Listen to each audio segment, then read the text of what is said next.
अगर आप जीवित अवस्था में जुपिटर में गिर गए तो आपको क्या दिखाई देगा? जुपिटर एक गैस से बना एक जायंट प्लैनेट है जिसका कोई ठोस सतह नहीं है और यह आकार में पृथ्वी से 1316 गुना बड़ा है।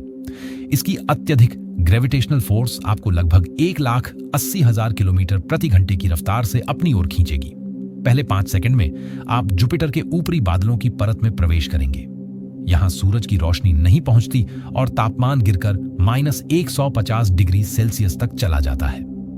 आपके चारों ओर केवल घना सफेद कोहरा दिखाई देगा जिससे कुछ भी साफ देख पाना असंभव होगा और आपको बेहद ठंड महसूस होगी।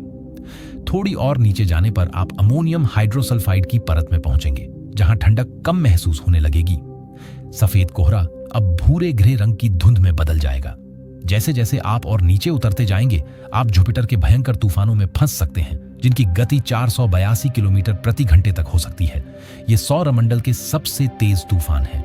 इसके लगभग 5 सेकंड बाद चारों ओर अंधेरा छा जाएगा। कभी कभार जबरदस्त बिजली की चमक और गर्जना सुनाई देगी जो स्थैतिक बिजली के कारण होती है। अब आप ठंड नहीं बल्कि गर्मी महसूस करने लगेंगे क्योंकि आप उस क्षेत्र में पहुंच चुके होंगे जहां अत्यधिक दबाव के कारण हाइड्रोजन और हीलियम तरल रूप में बदल जाते हैं। यहां आपकी गिरने की गति धीमी हो जाएगी। लगभग 12 घंटे बाद आप इतने गहरे क्षेत्र में पहुंचेंगे जहां दबाव 20 लाख वायुमंडलीय दबाव तक पहुंच चुका होगा। इस क्षेत्र को मेटालिक हाइड्रोजन रीजन कहते हैं। तापमान अब 9000 डिग्री सेल्सियस तक पहुंच चुका होगा और आपके चारों ओर सब कुछ चमकती हुई चांदी की दीवारों जैसा दिखेगा।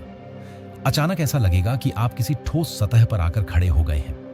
यह जुपिटर का कोर हो सकता है जो शायद चट्टान और लोहे से बना है और किसी सामान्य पथरीली सतह जैसा महसूस हो सकता है। यहीं आपकी यात्रा समाप्त हो जाएगी।